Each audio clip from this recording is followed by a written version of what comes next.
In the early 90s, Criss put a band together in order to make an album and get back on the road. This consisted of Peter on drums and lead vocals, Mark Montague on bass, Mike Stone on rhythm guitar, and Mike McLaughlin on lead guitar. The band was signed to TNT, or Tony Nicole Tony Records, and their album Cat Number 1 was released on August 16, 1994.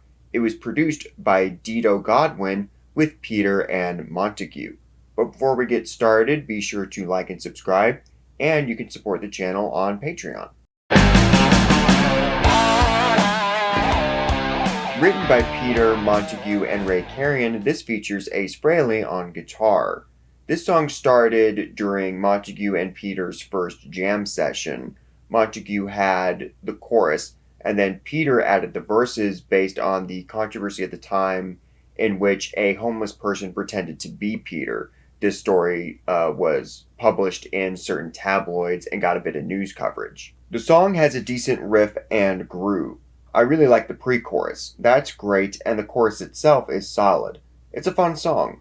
Production-wise, it's a little small, but not bad. Snare sound is good. Written by Peter and Montague, this features Ace on guitar.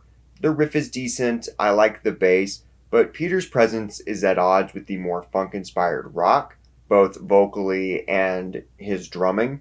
The drums especially are kind of boring and make the song drag. I think this one is kind of lame. This was written by Montague, Peter, and Criss Tossetti. It's a kind of political anti-establishment song. Peter's drums are a bit too high in the mix, and I feel like his voice is fighting to be heard at certain points. It's not a terrible song, but it feels a little thrown together. The verses and the chorus don't quite connect. Guitar solo is good though. This was written by Peter and Phil Naro. Naro was someone Peter collaborated with in the sort of initial version of this band in the early 90s, but according to Peter, he didn't want to commit to touring. The riff is cool and it's got a solid groove. It's a fun, catchy chorus with a solid hook. The guitar solo is cool too. I really dig this song. Written by Montague, Stone, Peter, and Philip Bardowell, this features Stone on lead vocals. The bass intro is pretty cool and the guitar solo is great. It's okay for this kind of rock, but it doesn't do a whole lot for me. Though I will say Stone's voice fits it a little better than Peter's probably would have.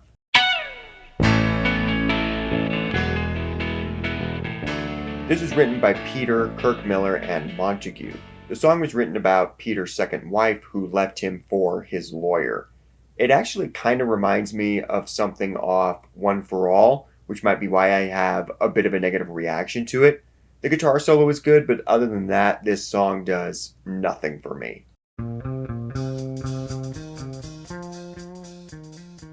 This was written by Peter and Montague, and this is definitely one where I feel like the production failed because it's almost heavy and kind of cool, but not quite there.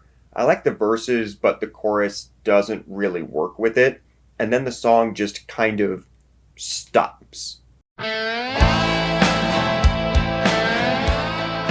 Written by Peter and Naro, this features Ace on guitar. This was written about Peter's mother dying of cancer, and the lyrics are really great. The emotion really sells. Chorus is great, as are Peter's vocals, and I love Ace's guitar solo. This is easily the best song on the album, and one of the best songs Peter ever wrote. This is written by Peter and Montague. The bass lick is cool, and there's a nice groove, some really solid drumming from Peter. The song could use a bigger chorus, but it still works. I kind of dig it. Guitar solo is good too. I think with a bigger production, this could be a really strong song.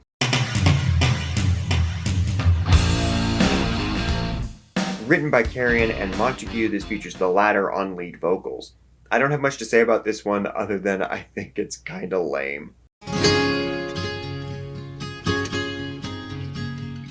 Written by Peter, Stan Penridge, and Bob Ezrin, this is of course a re-recording of the Kiss classic. it has an acoustic guitar arrangement as opposed to the piano and strings. That arrangement is fine, it sounds pretty, but Peter's voice kinda kills it. I can't quite place it, but he just sounds off, like he's at odds with the music. I'm not a singer, and by that I mean I cannot sing, but it just doesn't sound right to me. Like Let Me Rock You, the album failed to chart and didn't sell much. I don't even own a copy.